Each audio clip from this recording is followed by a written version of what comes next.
ये सीधे आपको लिए चलते हैं ग्लोबल इन्वेस्टर समिट में, जहां पर प्रधानमंत्री नरेंद्र मोदी संबोधित कर रहे हैं। क्या कुछ कह रहे हैं, सुन लेते हैं। आप सोच रहे होंगे कि मैं मुख्य अतिथि होने पर भी ये स्वागत की जिम्मेदारी क्यों उठा रहा हूं। ये इसलिए क्योंकि मेरी एक और भूमिका भी है। आप सबने मुझे भारत के प्रधानमंत्री के साथ साथ उत्तर प्रदेश का सांसद भी बनाया है।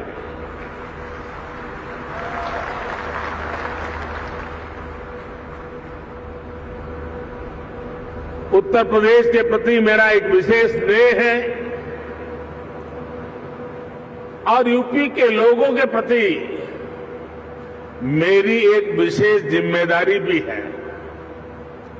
मैं आज उस दायित्व को भी निभाने के लिए आज इस समिट का हिस्सा बना हूं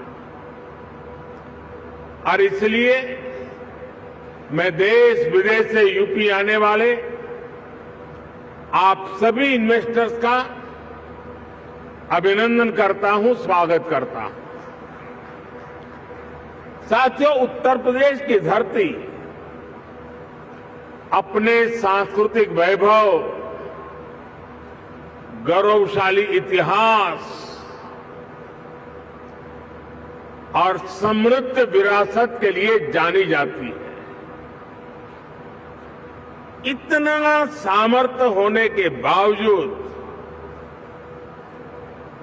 यूपी के साथ कुछ बातें जुड़ गई थी। लोग कहते थे यूपी का विकास होना मुश्किल है। लोग कहते थे यहां कानून व्यवस्था सुधरना नामुमकिन है। यूपी बीमारू राज्य कहलाता था। यहां आए दिन हजारों करोड़ के घोटाले होते थे। हर कोई यूपी से अपनी उम्मीदें छोड़ चुका था।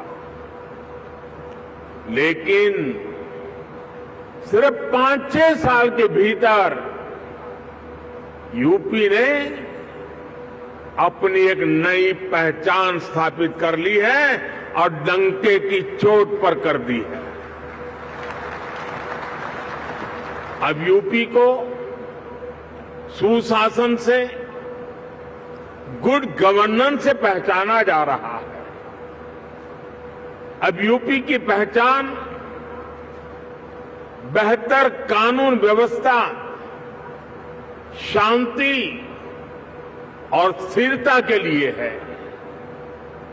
अब यहां वेल्थ क्रिएटर्स के लिए नित्य नए अवसर बन रहे हैं। बीते कुछ वर्षों में आधुनिक इंफ्रास्ट्रक्चर, उत्तर प्रदेश के इस इंफ्रास्ट्रक्चर की जो पहल है उसके परिणाम नजर आ रहे हैं। बिजली से लेकर कनेक्टिविटी तक हर क्षेत्र में सुधार आया है। बहुत जल्द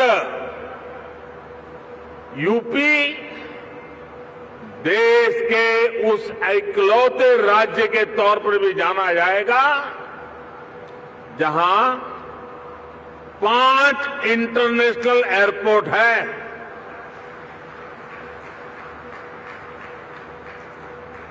डेडिकेटेड फ्रेट कॉरिडोर से यूपी सीधे समुद्र से जुड़ रहा है। गुजरात और महाराष्ट्र के पोर्ट से कनेक्ट होता जा रहा है।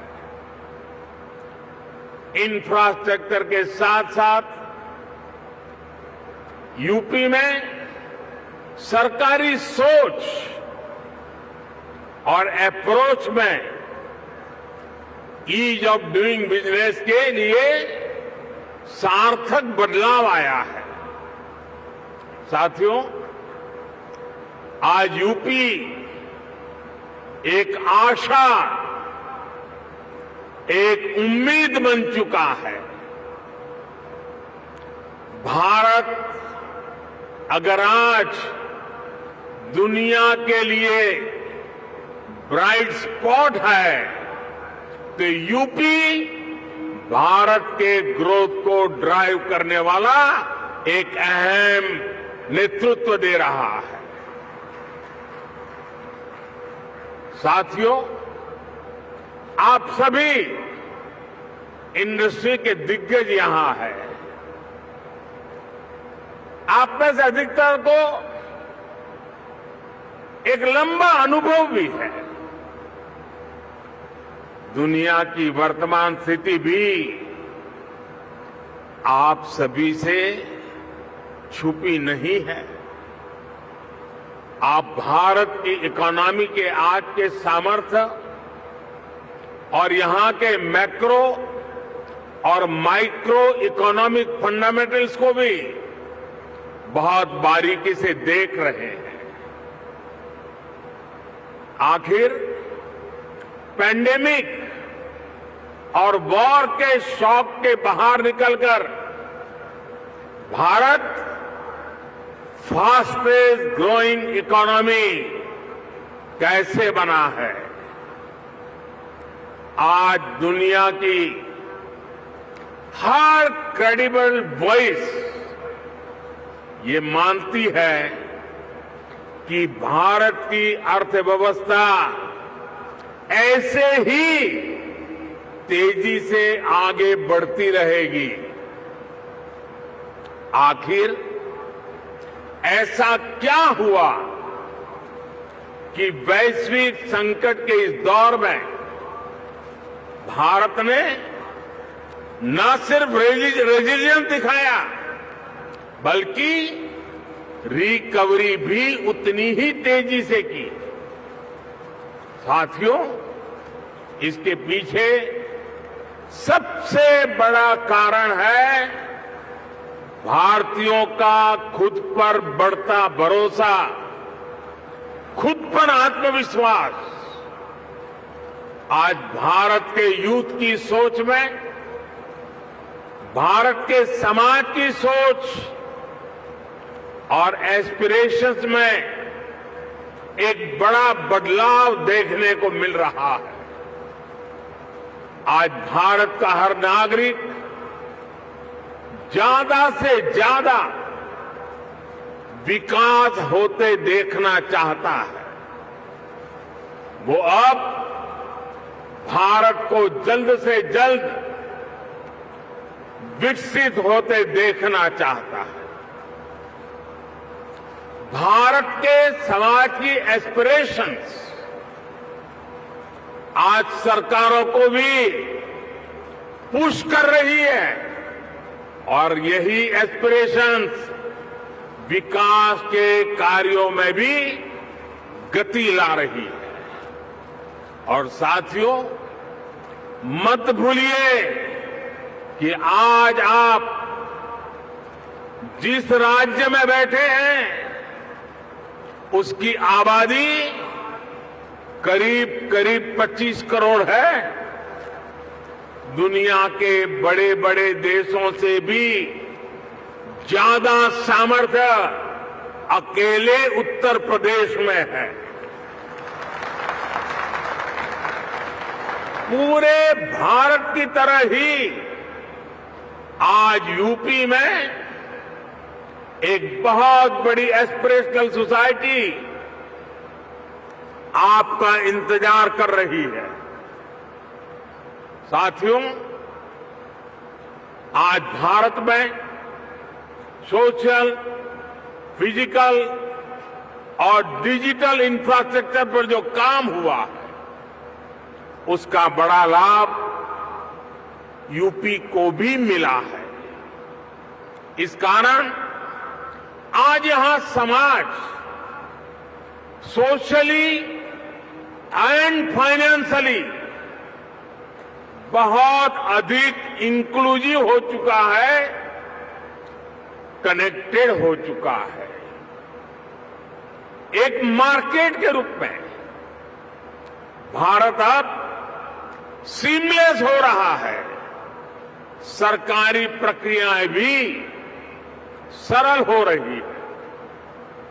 मैं अक्सर कहता हूं कि आज भारत आउट ऑफ कंपल्सन नहीं, बल्कि आउट ऑफ कन्विक्शन रिफॉर्म करता है। यही कारण है कि भारत 40,000 से अधिक कंप्लायंसेस को खत्म कर चुका है, दर्जनों पुराने कानूनों को खत्म कर चुका है। साथियों, आज भारत सही मायने में स्पीड और स्केल के रास्ते पर चल पड़ा है।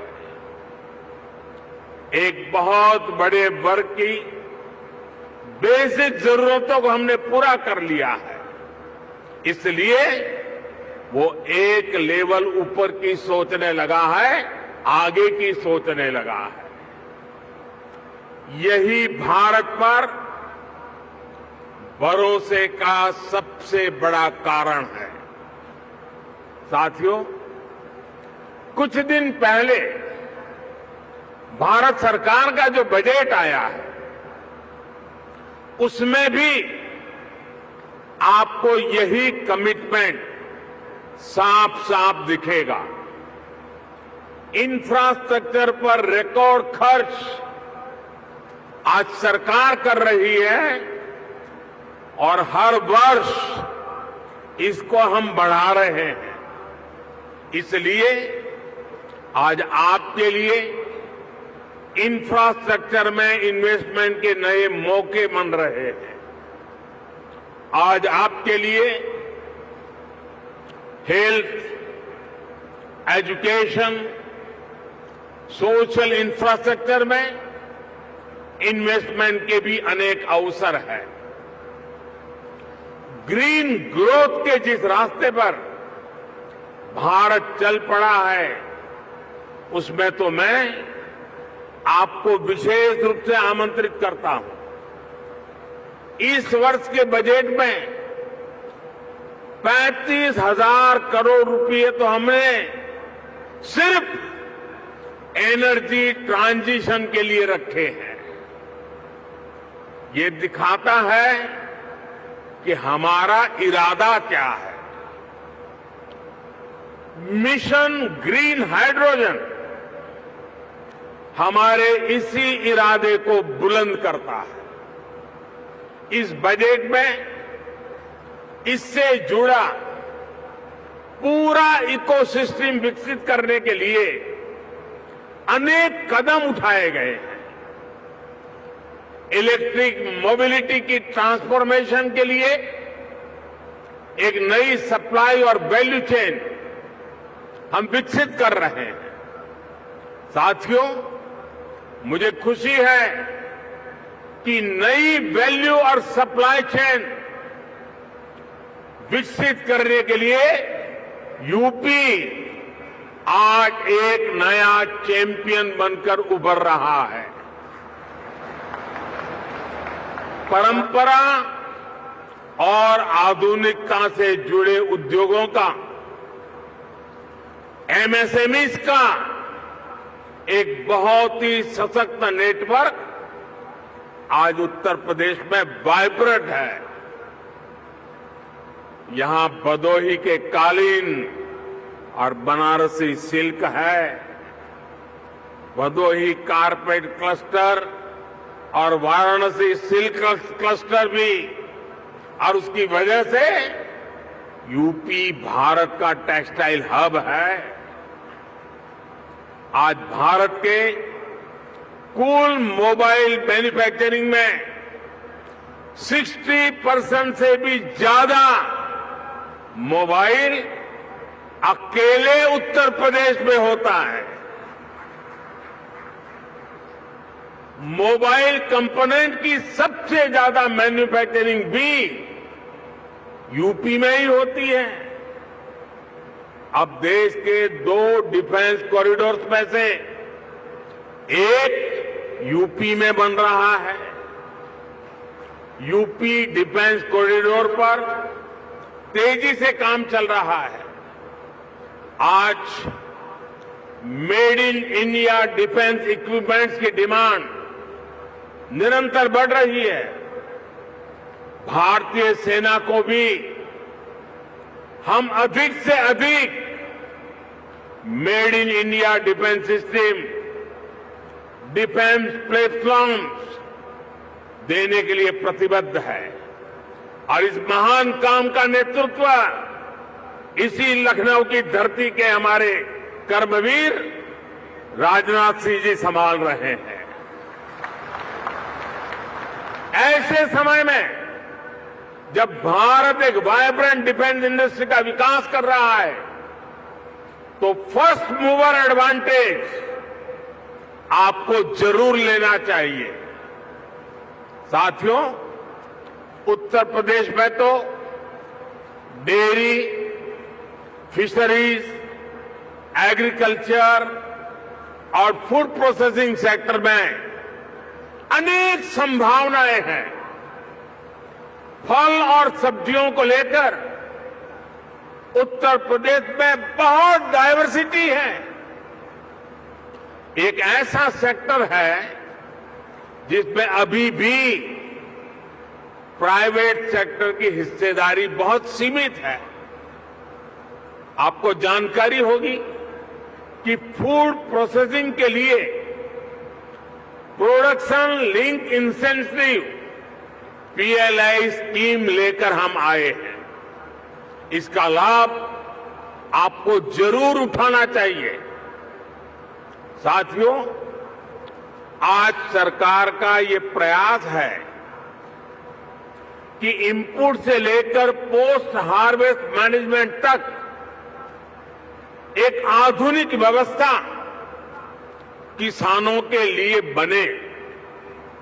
छोटे इन्वेस्टर्स एग्री इंफ्रा फंड का उपयोग कर सकते हैं।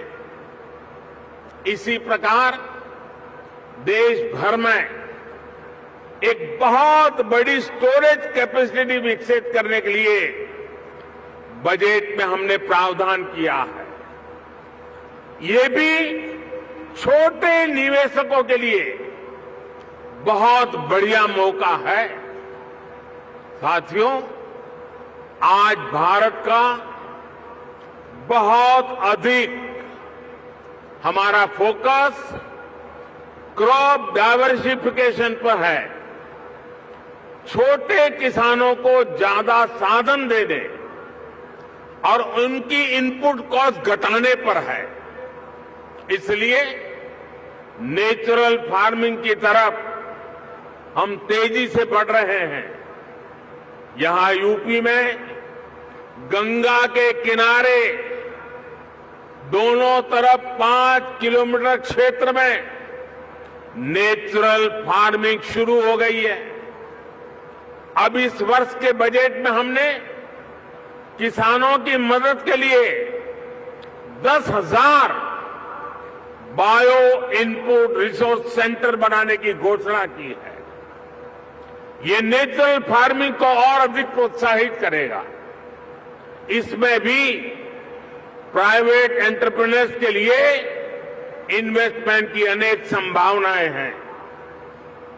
साथियों, भारत में एक और नया अभियान हमारे मिलेट्स को लेकर के शुरू हुआ है। भारत के ये मिलेट्स आमतौर पर लोगों की भाषा में उसको मोटा अनाज कहते हैं और उसकी कई वैरायटीज है। विश्व बाजार में उसकी एक पहचान बने, इसके लिए आपने बजट में सुना होगा, हमने इस मिलेट्स को, मोटे अनाज को एक नया नाम दिया है, श्री अन्न। ये श्री अन्न जिसमें न्यूट्रिशन वैल्यू बहुत अधिक है। ये सुपर फूड है। जैसा श्रीफल का माध्यम है, महात्मय है, वैसा ही श्री अन्न का भी महात्मय बनने वाला है। हमारे ये प्रयास है कि भारत का श्री अन्न ग्लोबल न्यूट्रिशन सिक्योरिटी को एड्रेस करे। दुनिया इस वर्ष को इंटरनेशनल ईयर ऑफ मिलेट के रूप में भी मना रही है। इसलिए एक तरफ हम किसानों को श्री अन्न के उत्पादन के लिए मोटिवेट कर रहे हैं, वहीं दूसरी तरफ इसके लिए ग्लोबल मार्केट का भी विस्तार कर रहे हैं। फूड प्रोसेसिंग सेक्टर से जुड़े साथी रेडी टू ईट और रेडी टू कुक श्री अन्न के प्रोडक्ट्स में संभावनाएं तलाश सकते हैं और मानव जाति की बड़ी सेवा भी कर सकते हैं। साथियों, उत्तर प्रदेश में एक और विषय में बहुत प्रशंसनीय काम हुआ है। ये काम एजुकेशन और स्किल डेवलपमेंट से जुड़ा है। महायोगी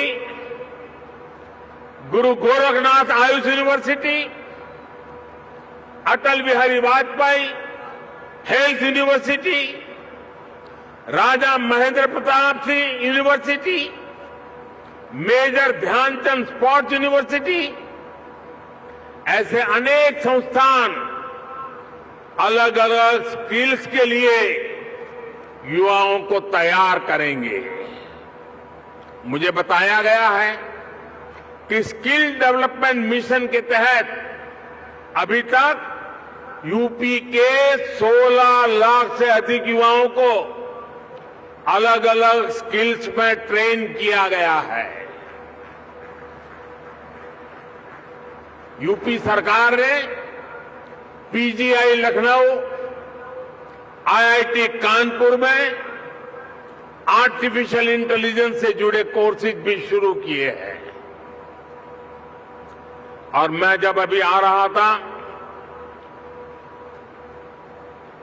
तो शिक्षा का जिनकी जिम्मे होती है, हमारी गवर्नर साहिबान चांसलर के रूप में वो काम देखती हैं। उन्होंने मुझे बताया कि उत्तर प्रदेश के लिए बड़े गर्व की बात है कि नेक एक्रेडिटेशन में इस बार उत्तर प्रदेश की 4 यूनिवर्सिटीज ने हिंदुस्तान को अपना लोहा मनवा दिया है। मैं शिक्षा जगत से जुड़े लोगों को, चांसलर मैडम को हृदय से अभिनंदन करता हूं। देश के स्टार्टअप रिवॉल्यूशन में भी यूपी की भूमिका लगातार बढ़ रही है।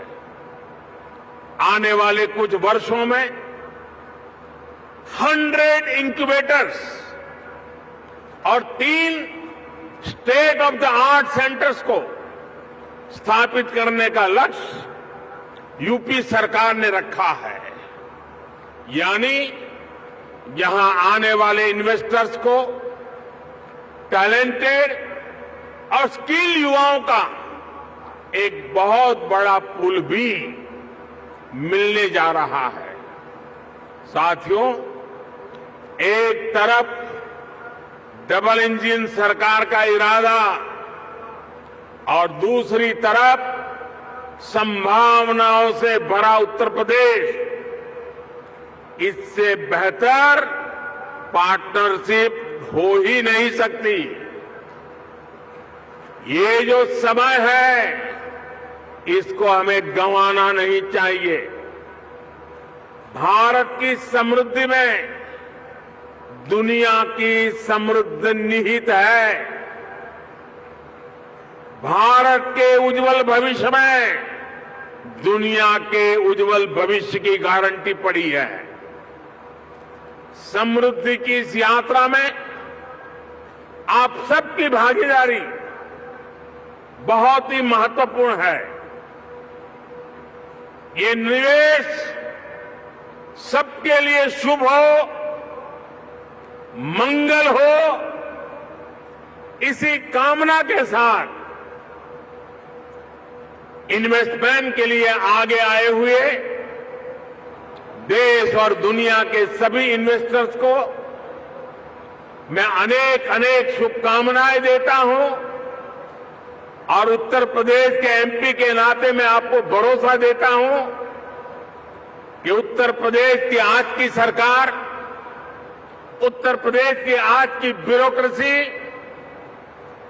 प्रगति के राह पर दृढ़ संकल्प होकर के चल पड़ी है। वो आपके सपनों को साकार करने के लिए, आपके संकल्पों को सिद्ध करने के लिए पूरे सामर्थ्य के साथ अग्रदूत बन करके आपके साथ खड़ी है। इसी विश्वास के साथ मैं फिर एक बार देश और दुनिया के इन्वेस्टर्स को मैं हमारे उत्तर प्रदेश की धरती पर निमंत्रण करता हूं, स्वागत करता हूं। बहुत बहुत धन्यवाद।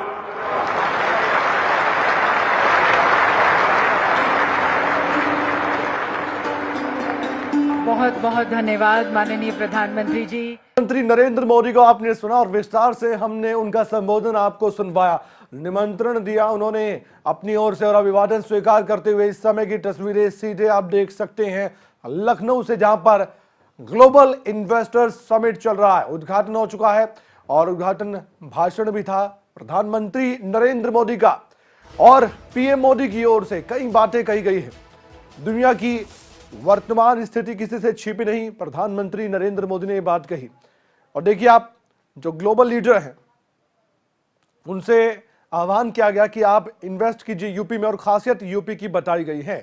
ये तस्वीरें आपके सामने उत्तर प्रदेश के मुख्यमंत्री योगी आदित्यनाथ और रक्षा मंत्री राजनाथ सिंह भी मौजूद थे इस दौरान, क्योंकि राजनाथ सिंह खुद एमपी हैं यूपी से, और ऐसे में प्रधानमंत्री नरेंद्र मोदी ने भी अपना जिक्र किया कि मैं भी उत्तर प्रदेश से सांसद हूं, तो ऐसे में मैं खुद आपको आश्वासन देता हूं कि यूपी में इन्वेस्ट करना आपके लिए गलती नहीं होगी।